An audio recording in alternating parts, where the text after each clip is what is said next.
ವಿದ್ಯಾರ್ಥಿಗಳು ರೂಮ್ಸಲ್ಲಿ ಇರ್ತಾರೆ. ಅವರು ಯಾವುದು ಕೂಡ ನಮಗೆ ಸಿಗಲ್ಲ. ಇವರೇನು ಮಾಡಿದ್ದಾರೆ, ನಮ್ಮಲ್ಲಿ ಮಾಹಿತಿ ಯಾವ ರೀತಿ ತಗೊಳ್ತಾರೆ ಅಂದರೆ, ಈ ಮೀಟ್ರ್ ರೀಡಿಂಗ್ ಇರುತ್ತಲ್ಲ, ನಂಬರ್ ಆಫ್ ಮೀಟರ್ಸ್ ಇರುತ್ತಲ್ಲ, ಅದ್ರ ಮೇಲೆ ತಗೊಳ್ತಾರೆ.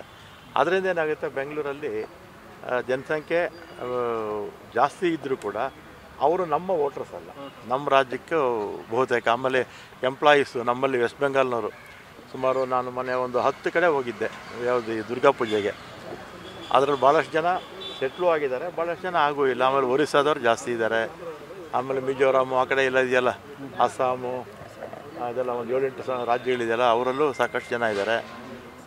ಮತ್ತು ಅದೇ ರೀತಿ ಗುಜರಾತು ಮತ್ತು ಬಿಹಾರು, ಅವರೆಲ್ಲ ಪರ್ಮನೆಂಟ್ ವಾಸಿಗಳಲ್ಲ ಇಲ್ಲಿ.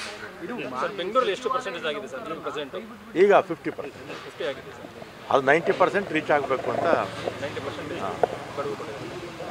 ಸರ್, ಈಗ ಸಮೀಕ್ಷೆ ಯಾರು ಮಾಡ್ತಾರೆ ಸರ್? ಈಗ ಆಕ್ಚುಲಿ ಶಿಕ್ಷಕರು ಇಲ್ಲ, ಬೇರೆ ಇಲ್ಲ, ಬೇರೆ ಅವ್ರನ್ನ ಹಾಕ್ಕೊಳ್ತಾರೆ. ಚೀಫ್ ಸೆಕ್ರೆಟರಿ ಕೊಟ್ಟಿದ್ದಾರೆ, ಸರ್ಕಾರಿ ನೌಕರರು. ಸರ್ಕಾರಿ ಬೇರೆ ಬೇರೆ ಇಲಾಖೆಗಳಲ್ಲಿ ಎಲ್ಲೆಲ್ಲಿ ಬಳಸ್ಕೊಂಡಿರಲಿಲ್ಲ ಅವನ್ನೆಲ್ಲ ಬಳಸ್ಕೊಳ್ಳೋಕೆ ಹೇಳಿದ್ದಾರೆ. ಶಿಕ್ಷಕರು ಟಚ್ ಮಾಡಲ್ಲ ಸರ್? ಇಲ್ಲ, 23 ಸರ್. ಈಗ ಓಕೆ ಓಕೆ 3 ದಿನ 23ರಿಂದ ಹಬ್ಬ ಬಿಟ್ಟು ಅಲ್ಲ, ಯಾಕೆಂದ್ರೆ ದಸರಾಗೆ ಸರ್ ಸಿಗಲಿಲ್ಲ ಅಂತ ಕೆಲವ್ರಿಗೆ ಇತ್ತಲ್ವಾ? 23ರಿಂದ 31ನೇ ತಾರೀಕು 9 ದಿನ ಸಿಗುತ್ತಲ್ಲ ಸರ್. ನೀವು ಬೆಂಗಳೂರಿನ ಮಿನಿಸ್ಟರ್ ಆಗಿ ಏನೇನು ಇಷ್ಟಪಡ್ತೀವಿ ಸರ್? ಎಲ್ಲ ಆಮೇಲೆ ಜನ ಕೆಲವರು ತಪ್ಪು ತಿಳ್ಕೊಂಡಿದ್ದಾರೆ, ಕೆಲವರು ಮಿಸ್ಗೈಡ್ ಮಾಡಿದ್ದಾರೆ.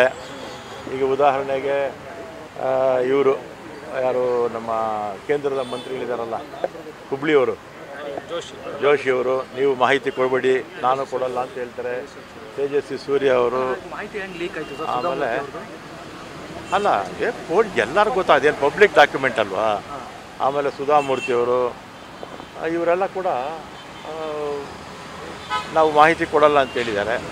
ಕೊಡೋದು ಬಿಡೋದು ಅವರು ಬಿಟ್ಟಿದ್ದು. ಆದರೆ ಇದರಲ್ಲೇನು ಶೈಕ್ಷಣಿಕವಾಗಿ, ಆರ್ಥಿಕವಾಗಿ ಜನ ಯಾವ ಮಟ್ಟದಲ್ಲಿ ಇದೆ ಅಂತ ತಿಳ್ಕೊಳ್ಳೋದಕ್ಕೆ ಅಷ್ಟೇ ಮಾಹಿತಿ.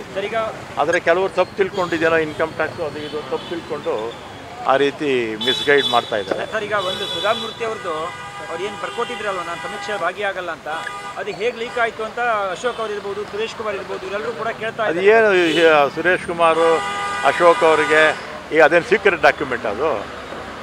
ಹೇಳಿ, ಸೀಕ್ರೆಟ್ ಡಾಕ್ಯುಮೆಂಟಾ? ಇವ್ರನ್ನ CBI ಕಳಿಸ್ಬೇಕು, CBI ಡೈರೆಕ್ಟ್ರಾಗಿ ಕಳಿಸಿದ್ರೆ ಅದೇ ಹೇಳ್ತಾ ಇರೋರಿಗೆ. ಈಗ ಬಹಿರಂಗ ಕೊಟ್ಟಿದ್ದಾರೆ. ಯಾರು? ನಮ್ಮ ಹುಬ್ಳಿ ಮಿನಿಸ್ಟರ್ ಯಾರು, ಜೋಶಿ ಅವರು ಬಹಿರಂಗವಾಗಿ ಕೊಟ್ಟಿದ್ದಾರೆ. ಅದು ಹೆಂಗೆ ಬಹಿರಂಗ ಆಯಿತು ಅಂತ ಕೇಳಿದರೆ, ತೇಜಸ್ವಿ ಸೂರ್ಯ ಅವರು ಬಹಿರಂಗವಾಗಿ ಮಾಹಿತಿ ಕೊಡಬೇಕು ಅಂತ ಹೇಳಿದ್ದಾರೆ, ಕೊಡೋದಿಲ್ಲ ಅಂತ ಹೇಳಿದ್ದಾರೆ. ಸುಧಾಮೂರ್ತಿಯವರು ಮಾಧ್ಯಮಗಳಲ್ಲೂ ಕೂಡ ಹೇಳಿರ್ಬೇಕಲ್ವೇನಪ್ಪ ಅಲ್ವಾ? ಅದೇನು ಗುಪ್ತ, ಏನು ಸೀಕ್ರೆಟ್ ಡಾಕ್ಯುಮೆಂಟ್ ಅದು? ಆಮೇಲೆ ಇನ್ನೊಂದು ಸರ್, ಹಾಸನದಲ್ಲಿ ಹೆಚ್ಚುವರಿ ಬಸ್ಗಳ ಕಾರ್ಯಾಚರಣೆಯಿಂದಾಗಿ ಅಲ್ಲಿ ಟ್ರಾಫಿಕ್ ಕಿರಿಕಿರಿ ಆಗ್ತಾ ಇದೆ ಅನ್ನೋ ಮಾತನ್ನು SP ಅವರು ಕಡಿಮೆ ಮಾಡಿದ್ದೀವಿ. ಕಡಿಮೆ ಮಾಡಿದ್ದಾರೆ. ಆದರೆ ಹಾಸನಕ್ಕೆ ಹೋಗಿ ಬರೋ ಅಂಥ ಜನಕ್ಕೆ ಏನು ಸಮಸ್ಯೆ ಇಲ್ಲ. ಅಲ್ಲಿ ಜಾಸ್ತಿ ಆಯಿತು ಅಂತ ಸ್ವಲ್ಪ ಕಡಿಮೆ ಮಾಡಿದ್ವಿ, 50% ಕಡಿಮೆ.